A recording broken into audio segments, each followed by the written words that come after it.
The Hellboy movie franchise has always been a bit of a weird one. The comics themselves have such a die-hard fandom, and Guillermo del Toro's 2 adaptations received similar love, with a 3rd installment being perhaps one of the most sought-after sequels of all time. Sadly, that project was never to be, but the blow was softened with the announcement that a new Hellboy movie was on the way, this time a full-on reboot with a hard R rating and the grit to do the character justice. And for the first few months of production, the project made all the right moves. Stranger Things' David Harbour was an inspired choice for the titular role, and the first poster showing him in full costume blew just about everybody away. Then the official poster came, and again it looked stunning. Look at those horns, look at that sword. How does anyone have such rock hard abs? They're getting it all right. But as it turns out, they absolutely did not get it all right. At the time of recording, Hellboy is currently sitting on a 9% Rotten Tomatoes score, with plenty of critics already declaring it the worst film of the year. So only one question remains: how did it all go so terribly wrong?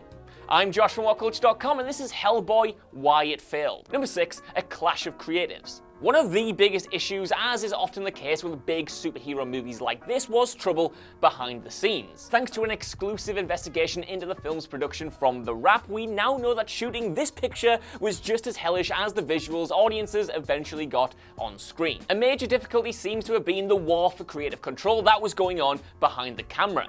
Although director Neil Marshall was there all the way through shooting, he wasn't the only one calling the shots, and he allegedly butted heads with producers Lawrence Gordon and Lloyd Levin at every single stage. According to unnamed inside sources, Levin would interrupt Marshall's rehearsals with the actors, undermining his direction and even giving the performers different orders, essentially resulting in a bunch of wildly different characterizations. The conflict between the director and the producers eventually became so toxic that, according to the Wrap's report anyway, it culminated in the producers having Marshall's longtime collaborator and cinematographer Sam McCurdy fired. Though unconfirmed, those close to the set said that the sacking was a power play to let the director know that he wasn't in charge. Number 5, the performances. Obviously, this kind of environment isn't conducive to making a good movie. Hell, The Wrap even reported that these tensions boiled over into the cast, with David Harbour allegedly storming off set after calls for more takes from Marshall. The clash of visions between the producers and the director evidently made its way onto the screen, and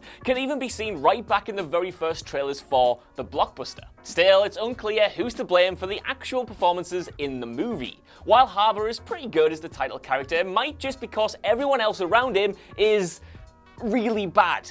Like, really bad. Look, I genuinely love these actors. Milla Jovovich is always fun to watch, Sasha Lane is incredible in American Honey, and even Daniel Day Kim, though I've seen him in fewer projects than the other 2 actors, has always been solid. Here though, it's like they were set up to fail. Not only are the lines they're delivering impossible to sell without sounding at least a little bit dumb, they're all delivered in some of the worst British accents I have ever heard.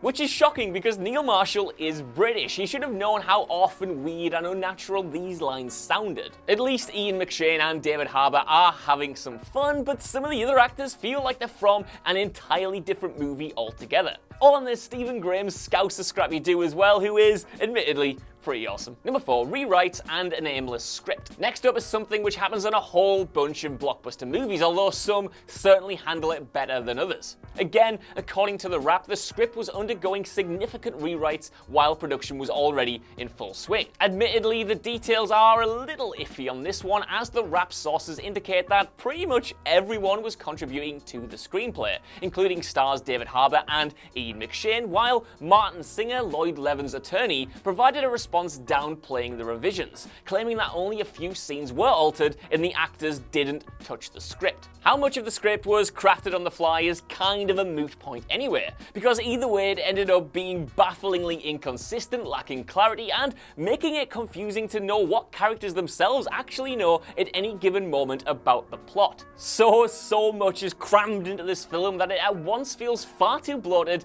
yet far too simple. Milla Jovovich's endgame is just be evil, and that's it. And Hellboy himself kind of has an arc, with him wondering about whether or not humans should be killing monsters and dealing with his heritage, but it comes out of nowhere, and the conflict inside him literally lasts about 5 minutes. That's kind of a problem with the script in general. There doesn't seem to be any long-term plan or long-term goals, just isolated scenes that don't sustain drama for more than 5 minutes. Factions are introduced and then killed off before you get a chance to actually know about them or care about them, while moments of peril are solved within seconds. Without spoiling anything, there's a point towards the end where a character is mortally wounded, and Hellboy needs to race against the clock to save them. It's set up as the personal stakes for the final act. Now, admittedly, at this point I nipped out for a quick toilet break, but genuinely I was not gone for more than 2 minutes, and when I came back, this moment of peril had been solved, with a new character introduced while I was gone. This was in the final third of the film. I think this problem with the script has to do with how the filmmakers handled the source material though. So many volumes of the comics are squashed into this film, and while it pays lip service to them all, it means none get the focus they deserve. Number 3, the humor is bad. The script rewrites also led into a problem with the final reel that might have hindered the project even without the production issues. It's painfully unfunny, and that's coming from me, the 10th funniest man on whatculture.com. There are some jokes that land, and an always great delivery from David Harbour sometimes manages to make you laugh even when the material doesn't quite deserve it. But there's so many one-liners packed into this thing again that undercut any tension. Hellboy's wacky sidekicks are particularly bad for this, always cracking these terrible jokes in these baffling British accents that I know I keep going on about, but I genuinely can't fathom why they were told to do them. And then there's the meta humor, which is half-heartedly thrown in just because, well, because Deadpool did it and Deadpool's popular right now, isn't it? This is the kind of film that thinks just swearing is funny, and it honestly made me appreciate all the films that inspired it, like Deadpool, which managed to do this brand of comedy so much better. Number 2, the editing is shocking. The film's edit is also a major reason why the film has face-planted so bloody hard. Like Suicide Squad, the film just goes right from moment one, bombarding you with exposition, characters, and world building in such an uninspired way. Obviously, all to the tune of the best indie rock tracks 2011 had to offer. Again, it's just one of those films that's practically a music video. The opening prologue in particular makes a terrible first impression, delivered like one of those fake trailers for movies within movies. For a second, I honestly thought that's where they were going with the intro. The film just never stops to breathe, jumping around at a breakneck speed, introducing key players, but never giving you a reason to care for them or understand who they are. And it's frustrating because when the movie does get the chance to slow down and actually let its characters and scenes breathe, it shows real flair and highlights the potential of what could have been, particularly one really strong sequence set in an alternate dimension. Unsurprisingly, this might also be the fault of the struggles between the directors and the producers. The Wrap reports that Neil Marshall, after finishing the movie to meet his vision the best he could, delivered a cut of the picture to the studios, which, obviously, the producers threw straight in the bin. In response to this, Singer again pointed out that Marshall wasn't promised final cut on the film, which admittedly a lot of directors do not get on major studio pictures. But that excuse doesn't exactly smash the narrative that the director's vision for Hellboy was constantly at odds with another, which eventually came out on top.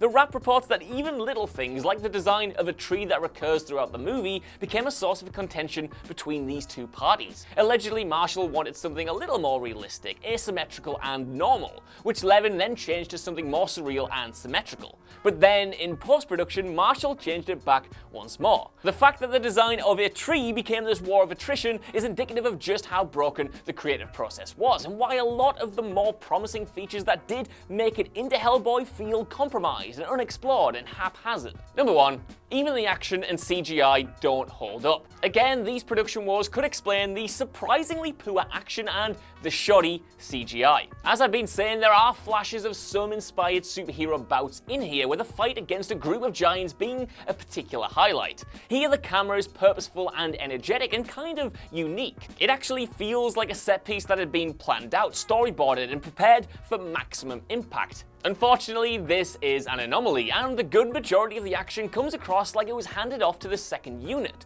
choppily edited together with poor effects work that muddles the flow of the battles and at times even makes them difficult to follow.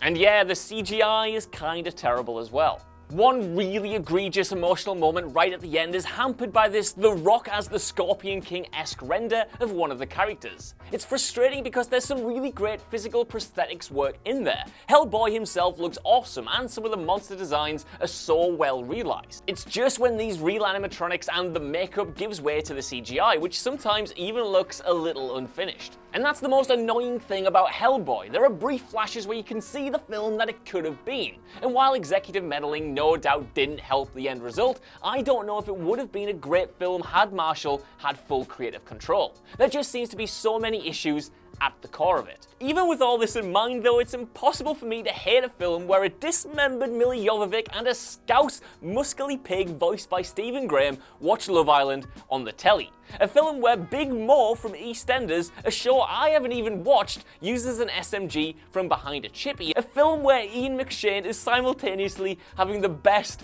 and worst time of his life. It's a complete and utter train wreck, but it's unlike anything else you will see this year.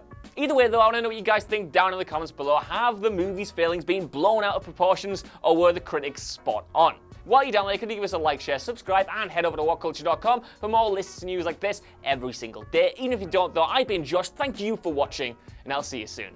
Bye.